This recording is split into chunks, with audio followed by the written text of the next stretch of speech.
What's up, Ragin Nation? My name is Alex Yoon. You're watching the Ragin Nation show, and today we're going to talk about trailers. We got a bunch of new trailers that I just saw, and I want to talk about them because they really caught my attention, and I want to make sure that you get a chance to watch them. So, in no particular order, I just saw the new teaser trailer, actually the first teaser trailer for the Bourne Legacy. When I first found out that Jeremy Renner was going to take on the role of the main character in the next Bourne movie, I was actually pretty excited because Jeremy Renner is a pretty solid actor, and on top of that, he's played some really good roles and we've seen what he's capable of. So I definitely am looking forward to this one. The Bourne series itself is a great franchise. Even though that Matt Damon is not part of this franchise anymore, I think that Jeremy Renner really has the ability to carry on this franchise. So in the teaser trailer, it establishes that Jeremy Renner does not play Jason Bourne. In fact, he was probably the first one before Jason Bourne existed. So the story is definitely related, but it's not about Jason Bourne anymore. It's a whole other character. They talk about Treadstone. That is something that they do cover in the teaser trailer to let you know that the story is all related.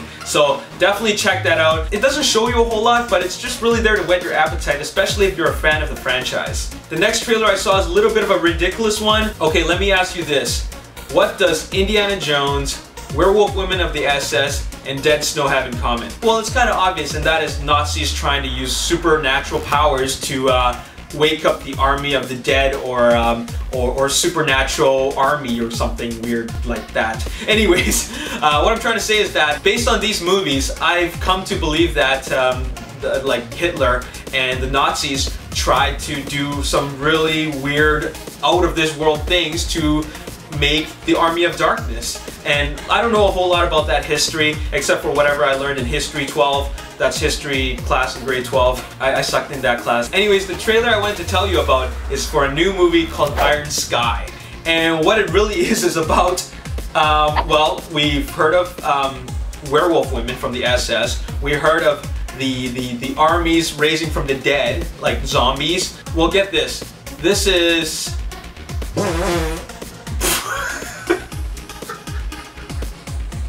Well, okay, well, get this. This is about Nazis being on the moon for 70 years, and they're just waiting for the right time to strike. And that is, well, I guess 70 years later after they landed there. So it's definitely set sometime in the future, and they waited 70 years, and then it's about an invasion of Nazis who are from space.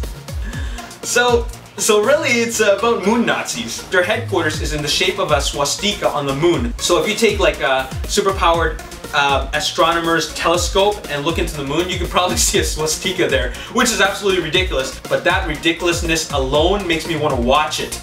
And it's an alien invasion movie. I mean, it can't be worse than Skyline. Nazis from the moon? That's a selling point. And plus they got Sarah Palin in it. So that in itself also makes me want to watch it. I don't think it's coming to theaters. I think it's kind of like Dead Snow, where it just went direct to DVD or Blu-ray. So, well, there's a trailer for it, so check it out. Finally, the last trailer I want to talk about is the first full-length trailer for The Amazing Spider-Man. When Spider-Man was talked about in being rebooted, a lot of people were like, no, we don't need to see this anymore. We don't need this. This franchise is done. They were even saying that Sam Raimi should not even make a fourth one. Because, well, I personally liked Spider-Man 2. I thought that was the best one. Spider-Man 2 did what most sequels can't do, and that is be better than the first one. It had a new story arc, it brought out a new development in the main character, and it also brought bigger action. So that's what made Spider-Man 2 better. But Spider-Man 3 kind of suffered what Batman and Robin did, and that is bringing too many characters and then make it too big, and then it's just like a big mess. But I still enjoyed it. I thought it was entertaining, but it's definitely my least favorite of the three. So I think after the third one, people were saying that we don't need any more Spider-Man. For me personally, I am welcome to embracing reboots. I don't have a problem with it at all. There are some things that shouldn't be rebooted or remade, but I'll talk about that in another video.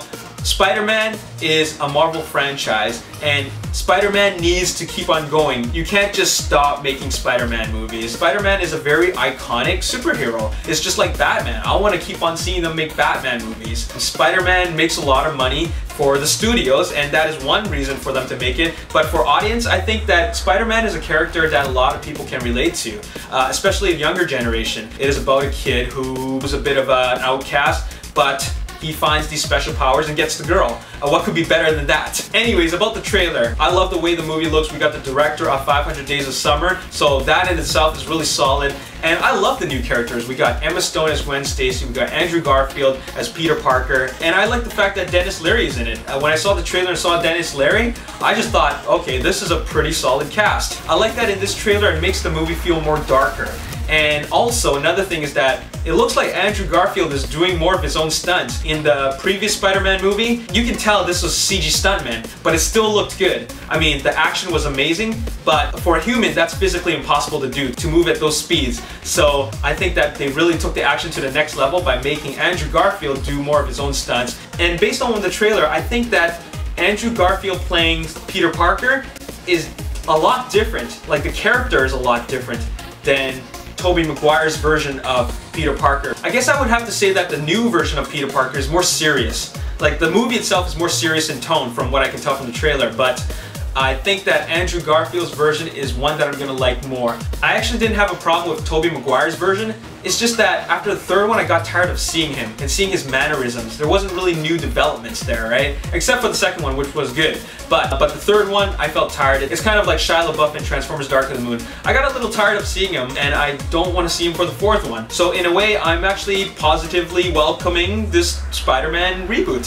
So definitely looks good. A lot of people that said that they don't want to see Spider-Man rebooted are actually changing their minds after seeing this trailer. So it looks like we definitely have a very solid movie coming this summer. Anyways, I'm gonna leave all the movie trailer links at the description box. I'm gonna leave all the links to the movie trailers on the description box below, and I'm also gonna leave the links at the end of the video. If you enjoyed this video, make sure you show me some support by subscribing, like me on Facebook, The Ragin Nation, and also follow me on Twitter at Ragin Nation. If you want to ask me any questions, tweet me some questions, I'll answer them on camera on Twitter Tuesdays. My name is Alex Yu, and thanks for watching another episode of The Ragin Nation Show. I'll see you next time. Peace.